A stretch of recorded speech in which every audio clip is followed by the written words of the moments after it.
impression of fathers.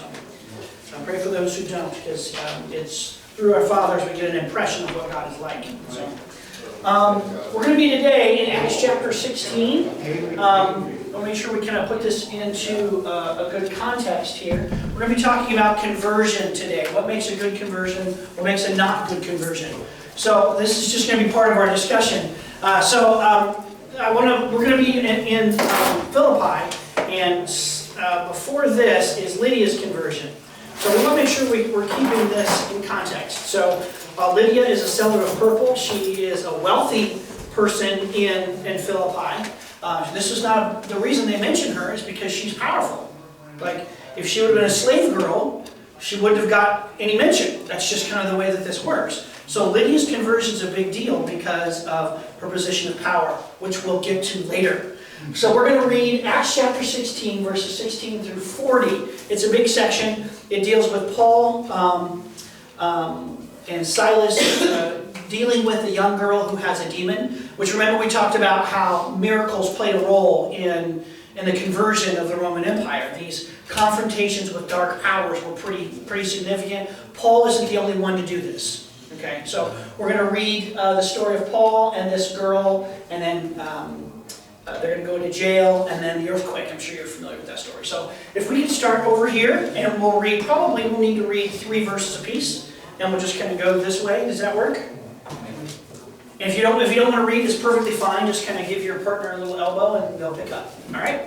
Are you guys in the back see it there? Okay. Once when we were going to the place of prayer, we were met by a slave girl who had a spirit which she predicted the future. She earned a great deal of money for her owners by fortune-telling.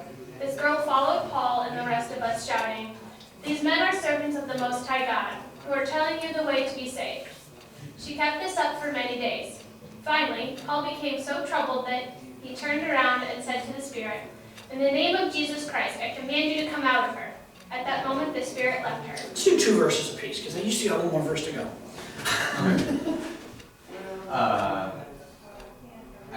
When the owners of the slave girl realized that their hope of making money was gone, they seized Paul and Silas and dragged them into the marketplace to face the authorities. They brought them before the magistrates and said, "These men are Jews and are throwing our city into an uproar by advocating customs unlawful for us Romans to accept or practice."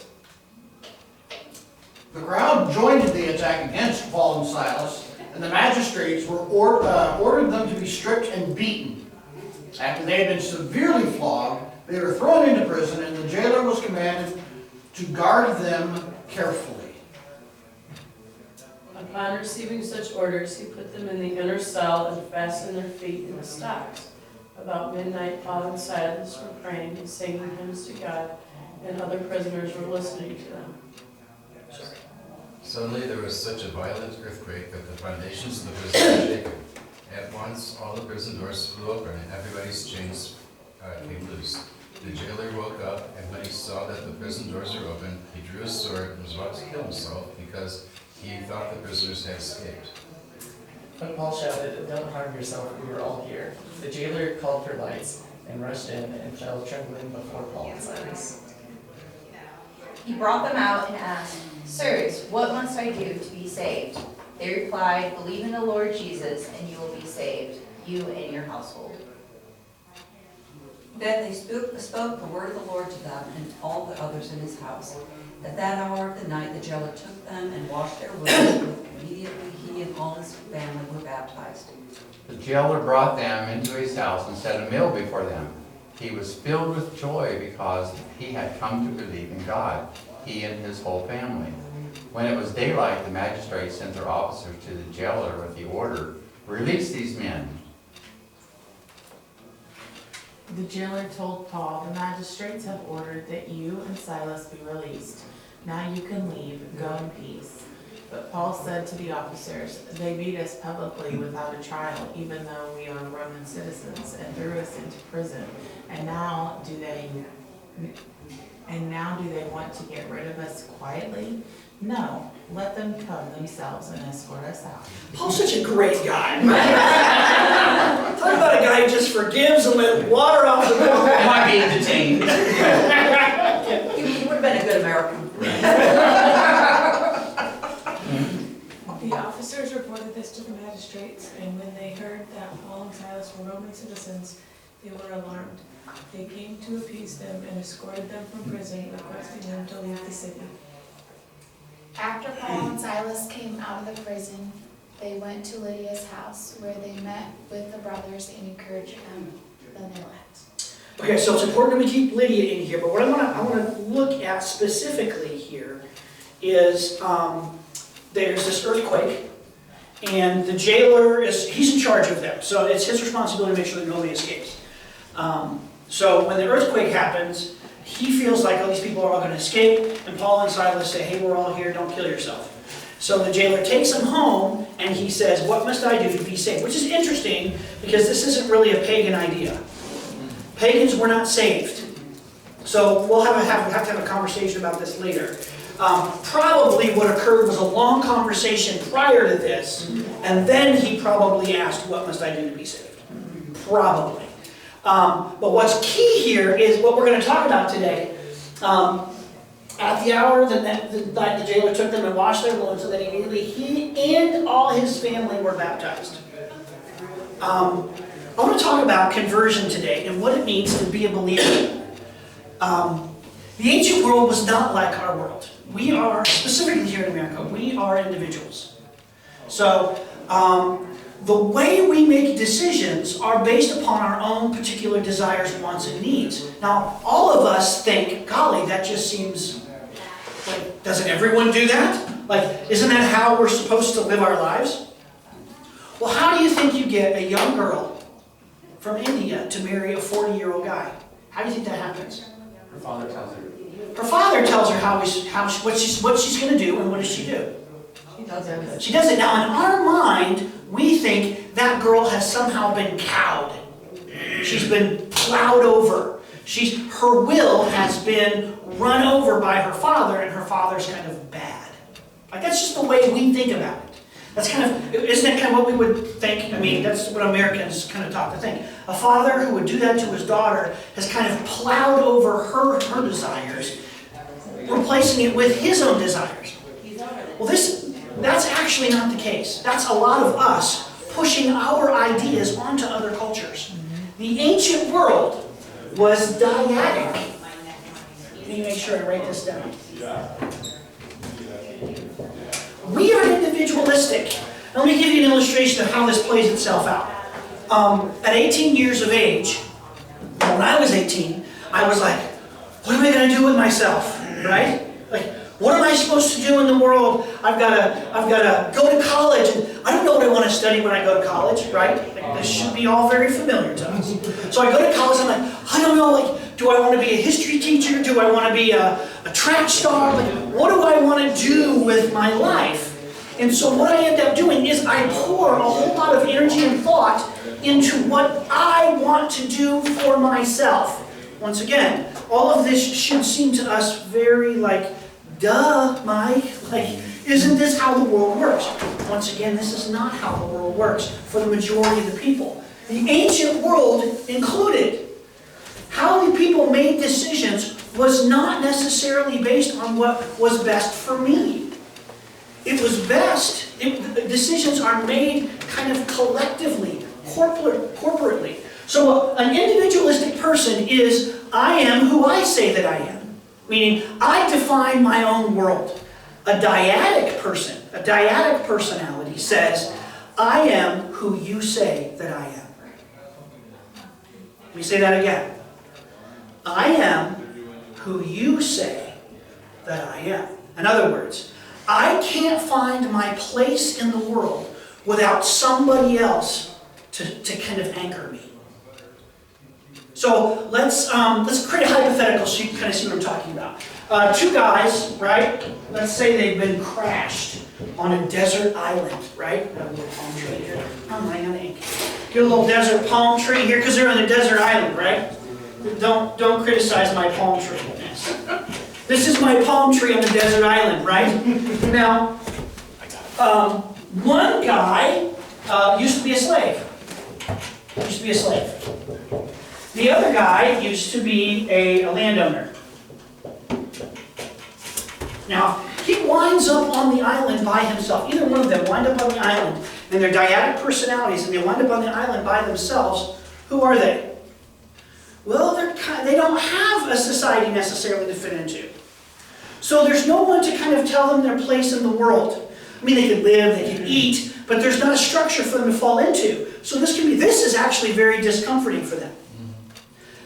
Put them on the island together. And here's what happens. Mr. Landowner says, oh my gosh, I'm so happy. I'm not on this island by myself. Who are you? Well, my name is Onesimus. Oh, hi, Onesimus. What were you in the world before? Like, what were you out there? He says, I used to be a slave. Oh, now I know my status and my place in the world. I used to be a landowner. I used to own all this property. I had hundreds of slaves. So what relationship, where do they fit on this little desert island all by themselves? Same thing. Now there's a landowner and there's a slave. And he can say, well, I know my status in the world. I know what I'm supposed to do in the world. I know my place. He knows his place.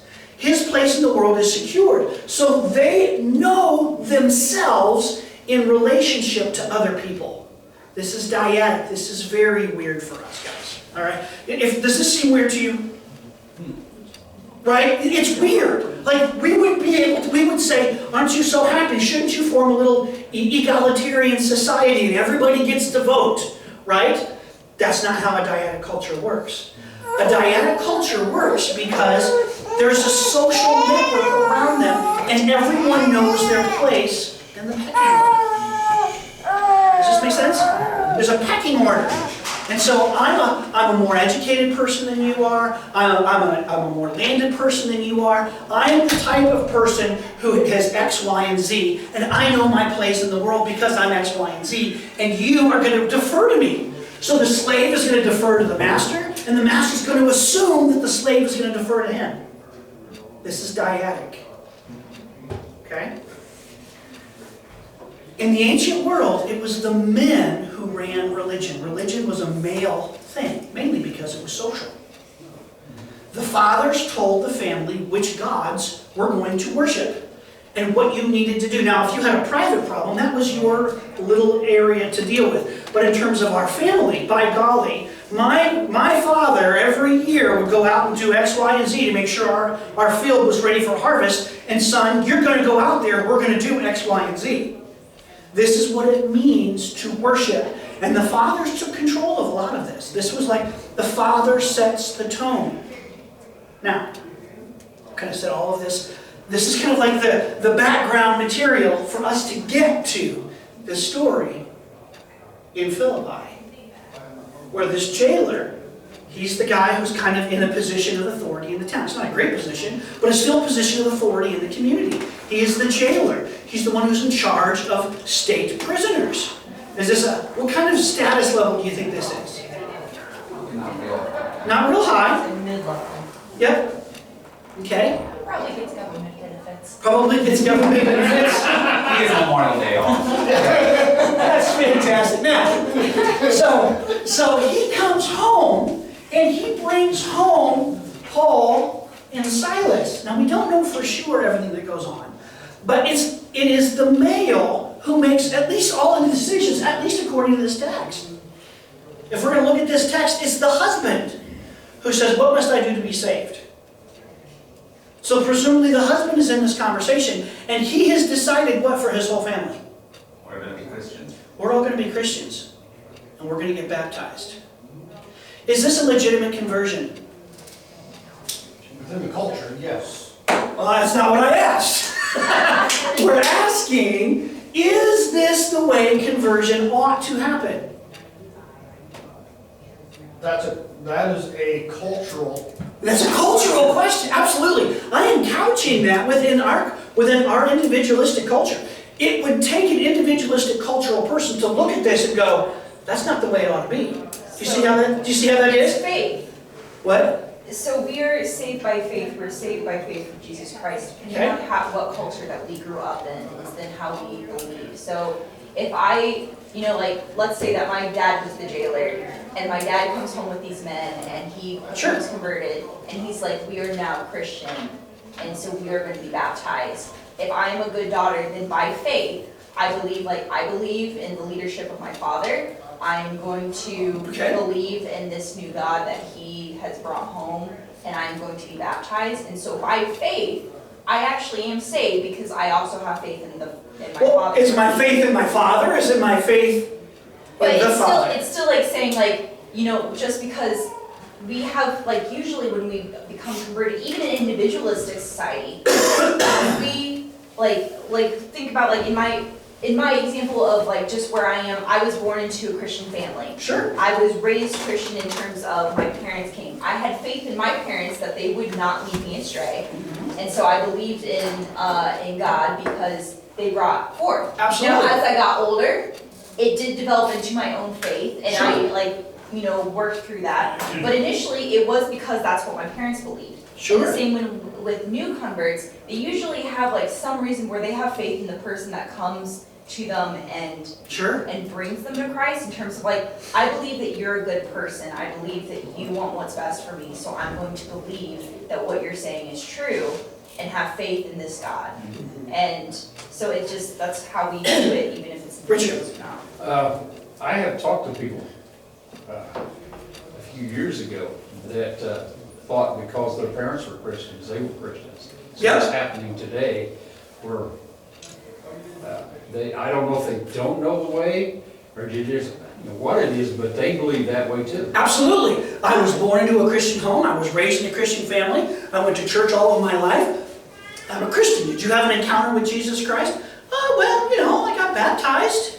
Is this a legitimate conversion, or is this person not a Christian? This matters because 1,400 years later from this guy, there's a group of people that by the name of the Wesleys.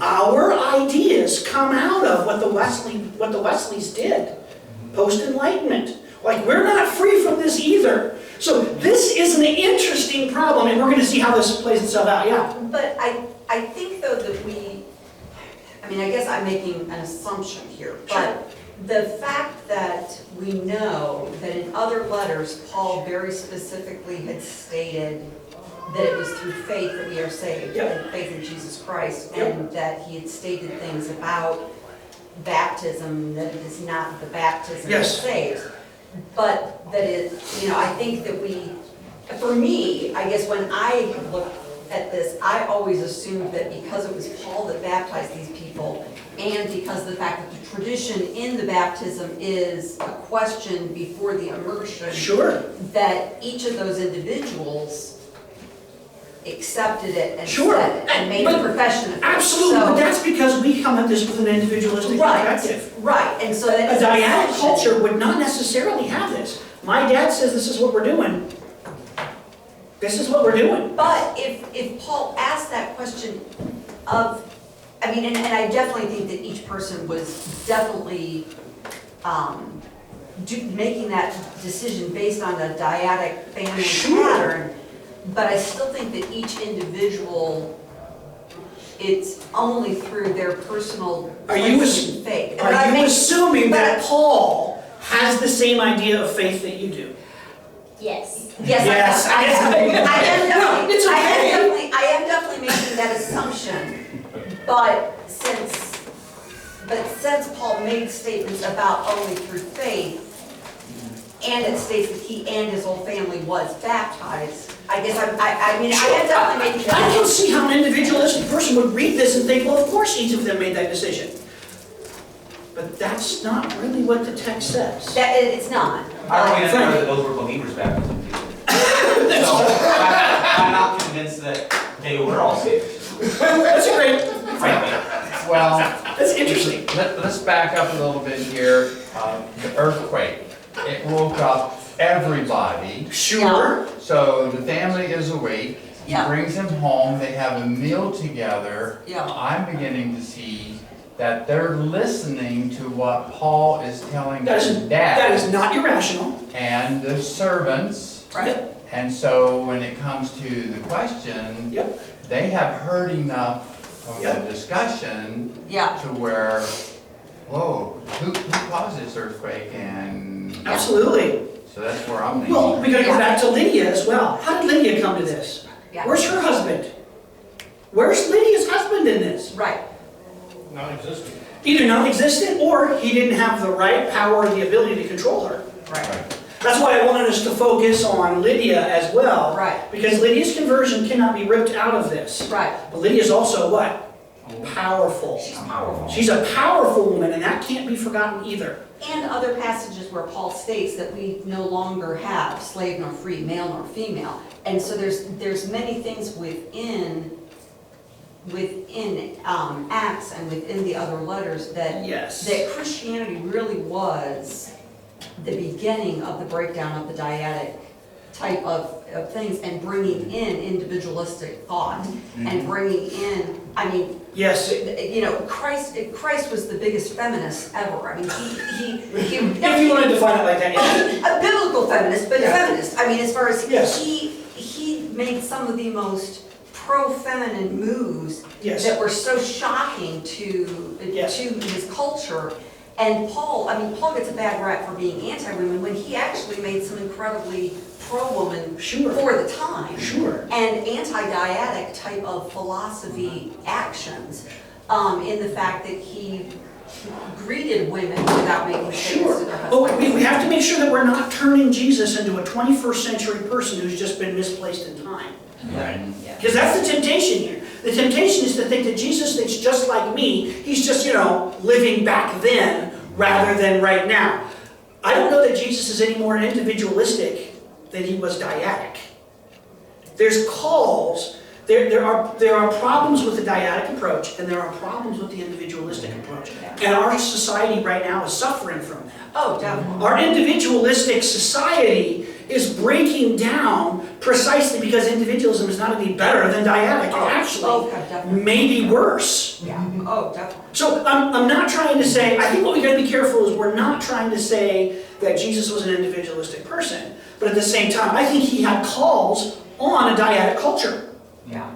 And so the calls just look different than they do in an individualistic culture. But I agree with you. Jesus had a high view of women. Jesus does seem to ask people to turn their back on the culture and follow him no matter the cost. Right. That seems to be a Jesus kind of a call. Yeah, Kevin. A couple of things here. And the first, you've kind of hit on, and that's, there are definite moves to confront a dyadic culture. But we need to recognize within our individualistic culture, we have a lot of dyadic elements Sure we do. that we don't even recognize. My family being one of them, and that if you go back to even my great-grandfather, we have a history of being ministers and educators.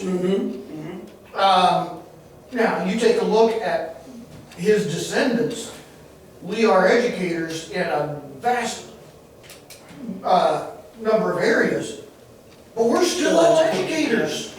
And when you go to the mall and you see all those teens with the million piercings and right? And they're all in a little group and you're like, hey, so why are you dressed like this? Like, I'm just trying to express myself. You're like, oh really? All 30 of you, all 30 of you decided to express yourselves individually in the same way and then decided to congregate together. Yep. Because it's all about individualism. Right. So it's very fascinating how all this plays itself out. Now the point of it is not necessarily to have this discussion on the text. This discussion on the text is a jump point for us to talk about Constantine and his conversion. Okay? So we can see that this is an issue. This dyadic thing happens in scriptures. But in 312, Constantine takes over the Roman Empire. Now, there had been 10 major persecutions in the Roman Empire up until the time of Constantine. And they had periodically broken out against believers. Now remember, it's a dyadic culture. So society has a right to force you to conform. The group has a right to declare who you are precisely because that's like how the culture works. Now we think of that as very alien.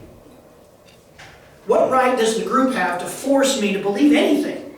Well, that was part of their life. Everybody worshiped the gods kept the empire afloat. You need to worship the gods to make sure our empire stays afloat. My family's well-being is dependent upon your actions.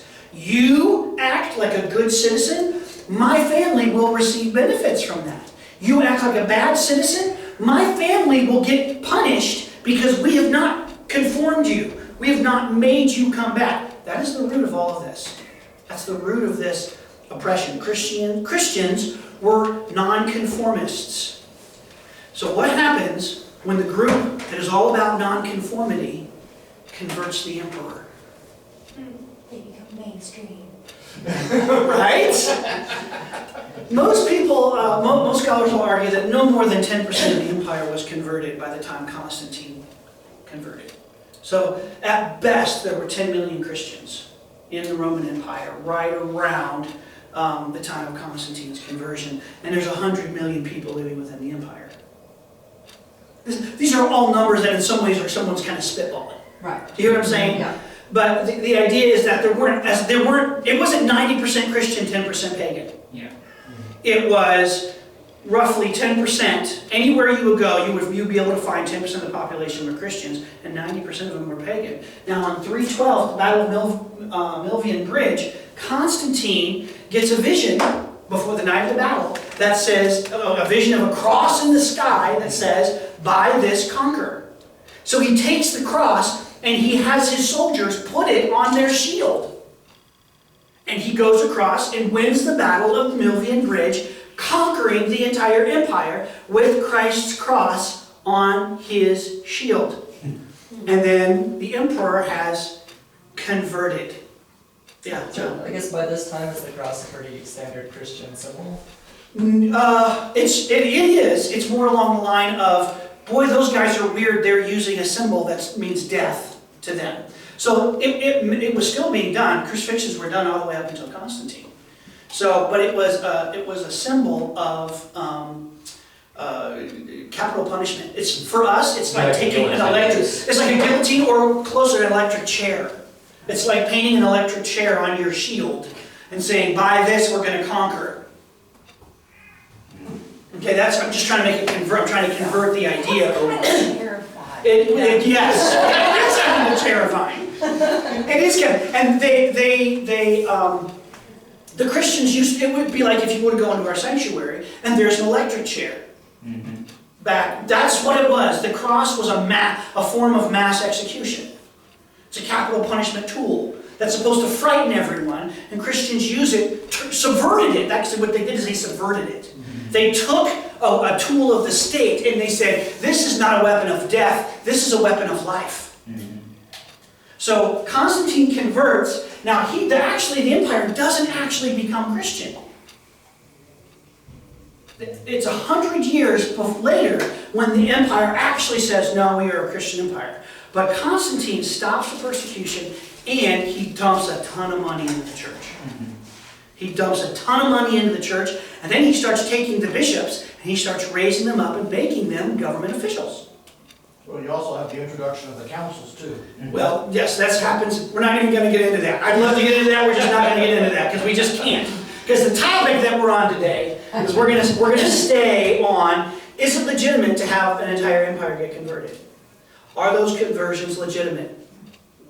Because we can't just, if we would have walked in this room and had this conversation right away, we all would have been like, well, no, of course they're not legitimate. Real Christians personally believe in their heart that Jesus has saved them, not through their parents. But this story itself does what?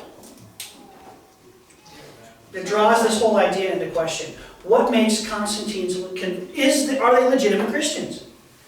Now, let me tell you how far this goes. Later on, there's actually a Roman legion. They're called the Legion of the Unbaptized Sword. It's fascinating. Eusebius talks about it. They all decided they wanted to convert, I guess, en masse. So remember, they're dyadic. They're not necessarily individualistic people. So they decided, their rulers presumably, the officers decided they were going to convert, but they knew they needed to have to fight for the empire. So when they all went out there to get baptized en masse, because a bishop trying to baptize one of 5,000 people, that just gets crazy. So they all went out into the lake, drew their swords, and they all went under except leaving their sword arm out of the water. It was the Legion of the Unbaptized Swords, because they knew they had to convert, but they also knew they had to fight for the empire. Legitimate or not? I think that one's pretty illegitimate. You think that's pretty illegitimate? Well, yeah, I think it's pretty clear. It's not Achilles where you're dipped into the river Styx. The idea is that all of you died, so you were resurrected to be a new person. Absolutely. But if you are symbolically wielding the same sword that you walked into the river with, then no, you were not. I'm just imagining, like, what if it is legitimate, but the arm really isn't? Like, The arm isn't how the body is in they get heaven. to heaven in their new body and they don't have an arm, and like, it's like, where's your right arm? In hell. I refuse to let you get baptized, it's down there burning.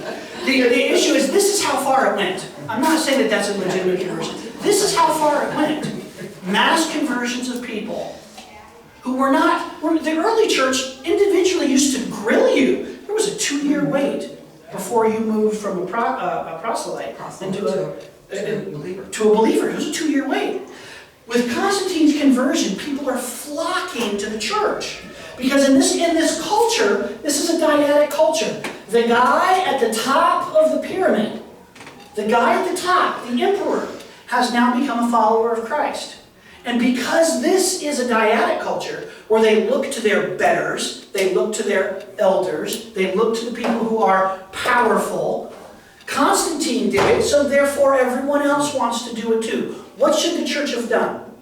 I think we need to hit pause on that wants to do it too, but rather understand it within their context, and that it's more than just a want to.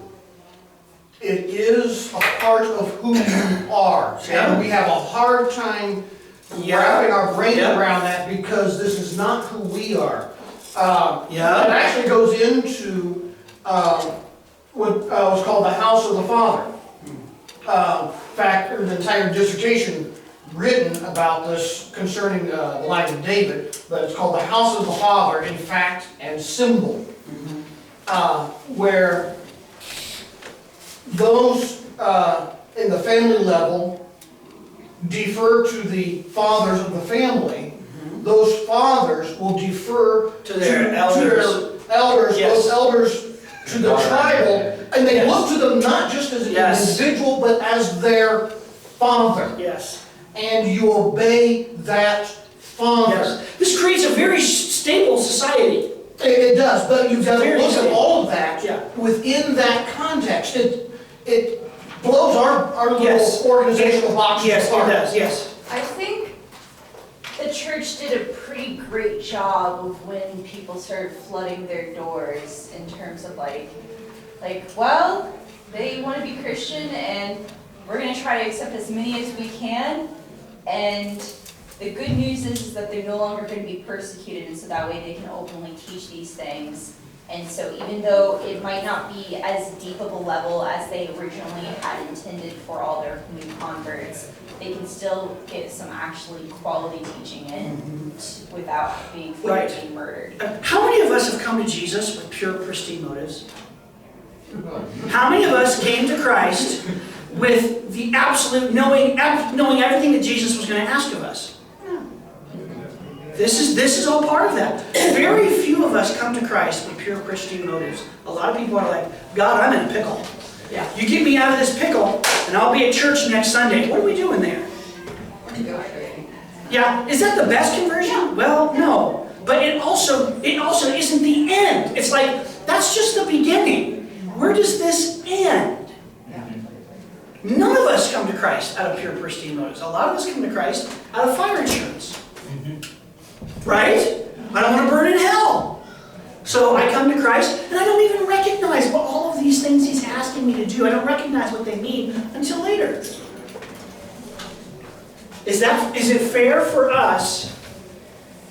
Is it fair for us to demand pure, pristine motives for whole tribes when they decide to convert? I think it was legitimate at the beginning, and it just depends on what goes with it, later, because it's a journey. And so, that's the thing, is that, we don't believe in sanctification at the moment. We believe that you have been redeemed. Yep. And then, through growth in Christ. And so that's the thing, is that I think every single one of those conversions were legitimate at the beginning. It just depends on what Even the Legion of the Unbaptized Sword? I think eventually What do we think? I don't know, that's God. God's the one who does that. And so even though I don't think it was legitimate in terms of like in our minds, like that does not make sense.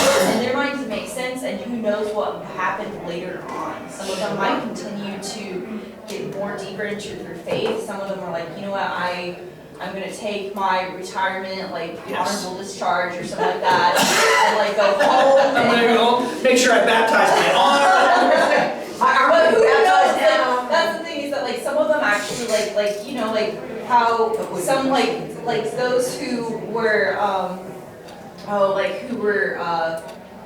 what is it called, like the person who like mans the guillotine or mans the executioner, usually like right before he dies, he would have someone come and he would say the sinner's prayer because he still had to be the capital punishment, but they consider that still like a great sentence. Yeah. So like that's the thing is that like Well, this becomes a model. This is how the church does conversions. Not exactly, but it's close. Is they would go into another tribe, they go into another culture, and they had different levels. They had people who dealt with the commoners. They had people who were kind of dealt with the wealthy. These are your apologetics people. These deal with the wealthy, the intelligent, the educated. And then you had people who aimed for the king. And the idea was, this was the ultimate goal that you were shooting for. How come? Because if you can get this guy, guess what happens? He'll convert everybody else just because of who he is. That doesn't work in our culture because we're individualistic. But in terms of dyadic culture, guess what this does? it works in a lot of places in Asia and in Latin America in terms of like I was reading this one thing in my work about going to Cambodia where if you're more likely to, like someone in Asia is more likely to come to Christ if someone in their family is already a Christian. And just because it is very much a family thing, we still see it in parts of the world. And so I don't think it's saying like, oh, like does that mean that they're not as strong of a Christian because they had a family member versus like the one who came without any family members? Like, no, that's not. God, I don't think cares about that. I think he just wants them in the flock, and so that way they can eventually grow deeper. I like reading about the Civil War. One of the generals, Stonewall Jackson, was raised in my area back home. And his aide-de-camp wrote a book on him, and one of Stonewall Jackson's greatest desire was to have an all-Christian army. So just hold it. He didn't end up with that, but that was his desire. However, what Stonewall did was he wanted the communities to send him their best preachers and teachers to be chaplains, because Stonewall knew that the war would end, and he knew that if he had the best preachers and teachers and evangelists in the camps with his men, that when those fathers went back home, whole communities would be changed.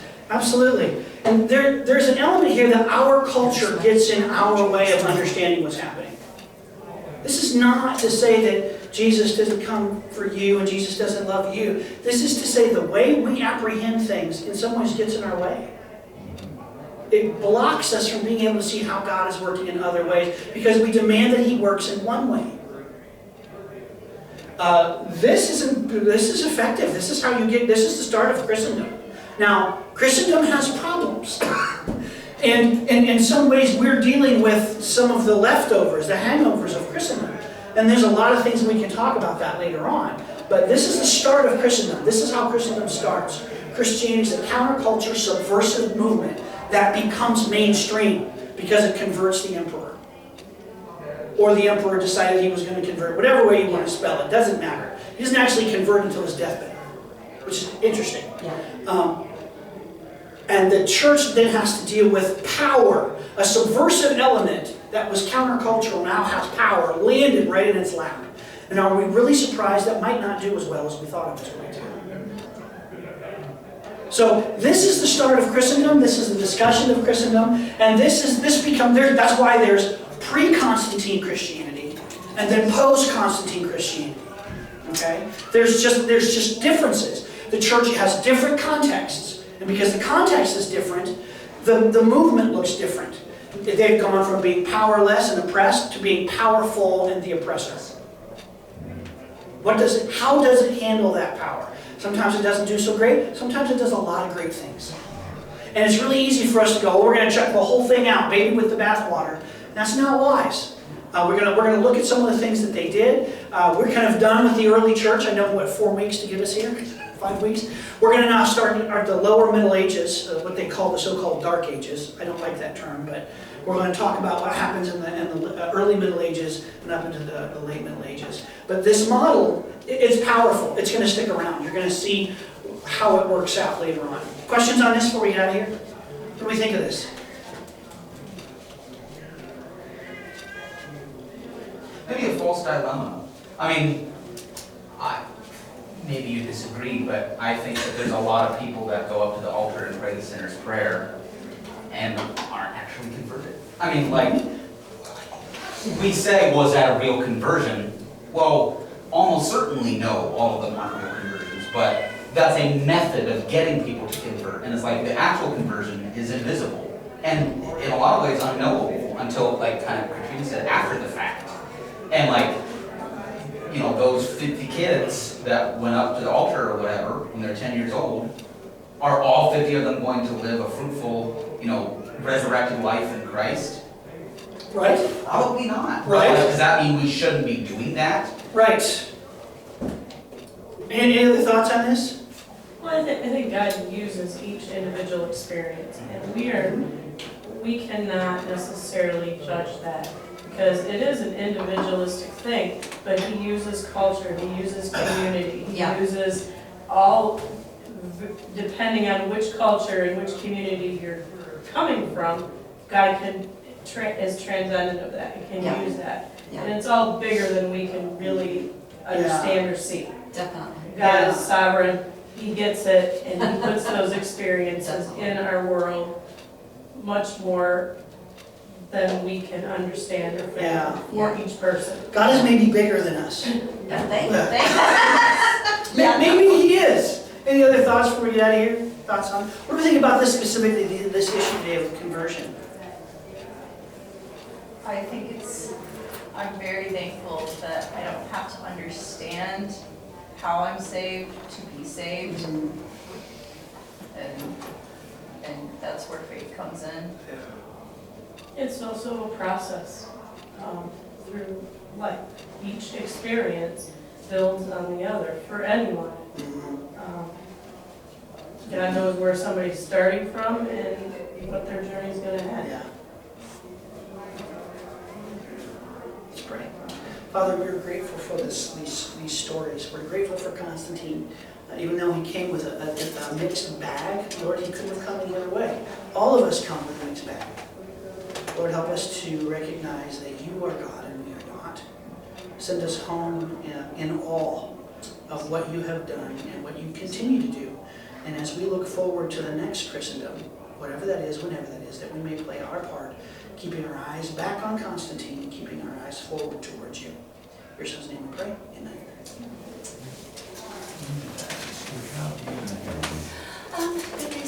By the way, for those of you wondering, my children got me a new life case, so I no longer have the infantry blue life case. I now have a black one.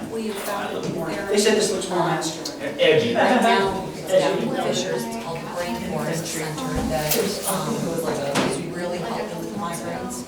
Every time